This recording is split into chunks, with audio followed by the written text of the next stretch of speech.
Upgrading the Rooiwal Waste Water Treatment Plant will cost 4 billion rand. This is more than it was initially budgeted for in 2011.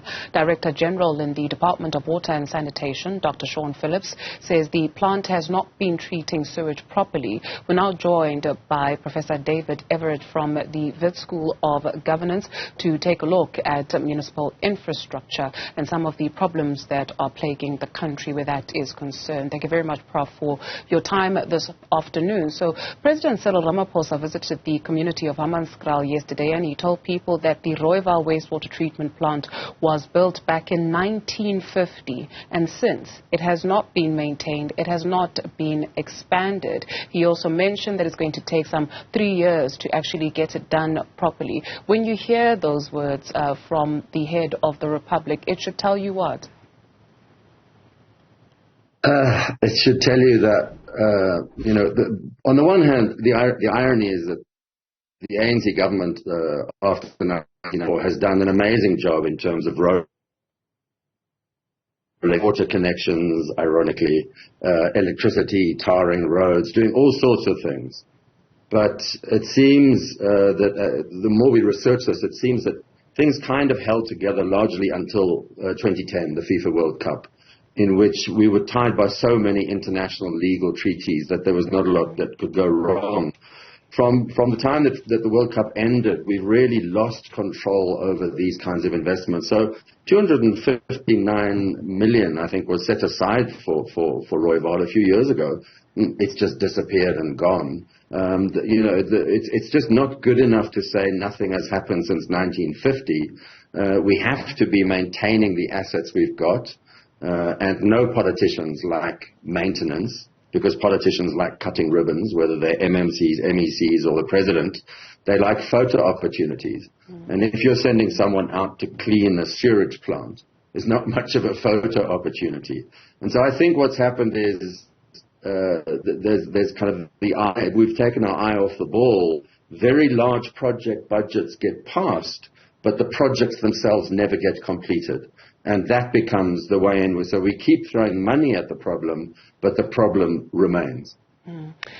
He also mentioned yesterday, President Cyril Ramaphosa, to that community of Hammanskraal that at some point there was a contractor that was commissioned to actually do that work of maintenance and expanding. About a little bit over 60% of the work has been done, but unfortunately that had to be cut off because of irregular awarding of that tenders, going as far as saying that the tender system is a problem in the country. And so if we know it, what then is the resistance in fixing it? This is nothing new. If you're asking such good questions, I wish there were sensible answers.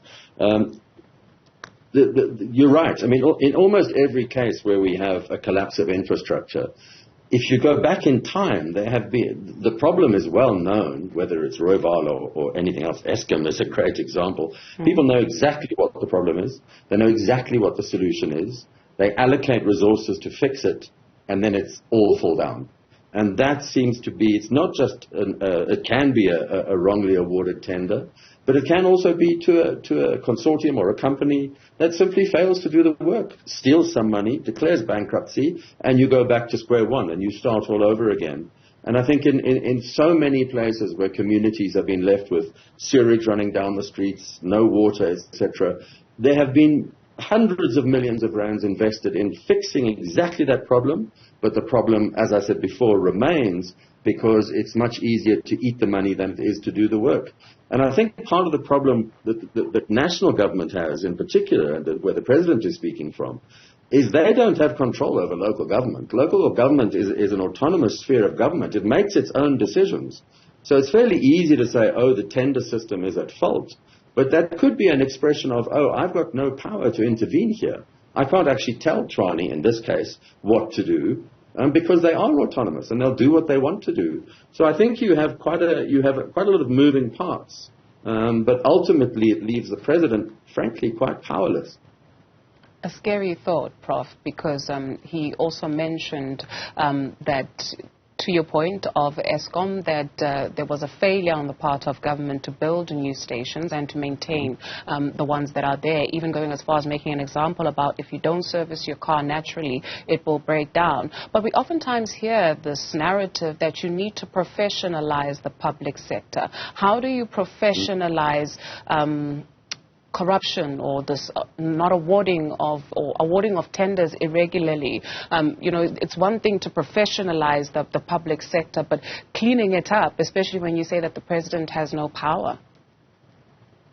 Yes, he doesn't. I mean, it goes back to the way in which we designed the governance system back in the Constitution that now President Ramaphosa oversaw, of course, when he was head of the Constitutional. But that it does mean that every local entity, unless it's taken into administration, can do what it wants. And that is why there are incessant calls to professionalize the public service. I think it's why opposition parties continually say stop deploying cadres who are either, in their view, unqualified or are there to steer tenders in particular corrupt directions. And it's quite clear that until we actually get a public service that understands budget pay, that does put people and not themselves first, we will be stuck in this rut.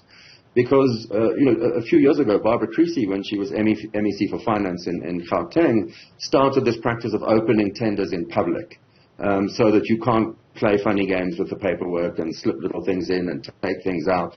And it seems like a very simple reform, but it was really powerful in stopping a whole lot of corruption. And that was one MEC trying something out. And I think there are lots of, but no one wants to put them all together and say, this is how we actually improve in a quantum step forward. So there's lots of little incremental, try this, try that. But ultimately, you have to have a local sphere of government that is populated by people who want to service the taxpayers. And at the moment, I think there are very few of us who believe that our local governments care about us at all. I'd like for us to expand on that and trying to find a solution and wrapping up the conversation, because you have the mayor of Tshwane, Celia Brink, who came out to publicly admit that Tshwane failed the people of Hammanskraal. Yesterday, President Cyril Ramaphosa came out and admitted and said, I am sorry, or we are sorry, we have failed you, we have violated your constitutional right in terms of access to a basic like clean, drinking, safe water.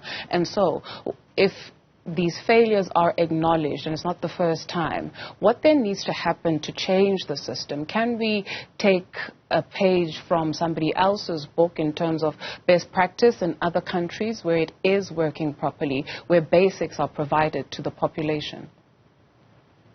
I mean, again, you're asking a tough question. In almost every context, these kinds of large ticket items, in other words, not just filling in a pothole, but major water treatment works, sewerage works, could be transport hubs. Those are massively expensive investments. And they attract corrupt people because there's a lot of money washing around. And it doesn't matter. Don't forget, many of the corrupt actions in our society have been undertaken by Americans, by Germans, by international companies who see that there is a space here in which they can feed as well. So this isn't a South African problem. And we're not innately corrupt any more than anyone else is innately corrupt. I think it does come down to, and I'm really glad that the mayor of Tshwane came out and said what he did, because it comes down to political will. You either want to drive this through as a concerted set of national, provincial, and local officials, and you drive through clean governance, or you give up and you say, well, there's nothing we can do. Corruption and rent-seeking are unavoidable. It happens everywhere in the world. It's going to happen here. I think the system is not necessarily a bad system.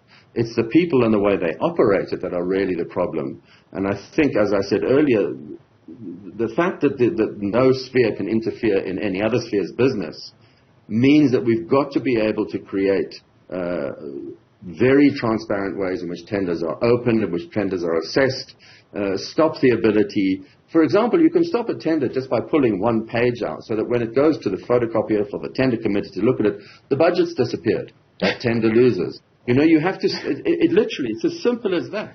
And I've had government ministers tell me that's their example. Sure. So as soon as you can stop that silliness, you immediately take a step forward, a step higher than we are now. But ultimately, this comes down to senior politicians having the stomach to take on their local sphere counterparts from their own party, let alone from the opposition. And at the moment, that's not happening in any party at all.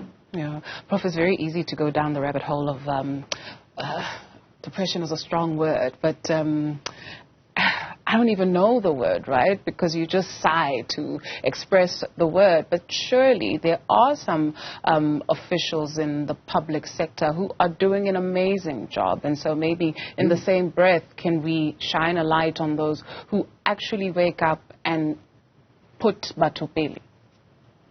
Yes. I mean, I think the problem is we've been through so much bad stuff. Eskom since 2008, but everything else, and now cholera as well. I think most of us want revenge.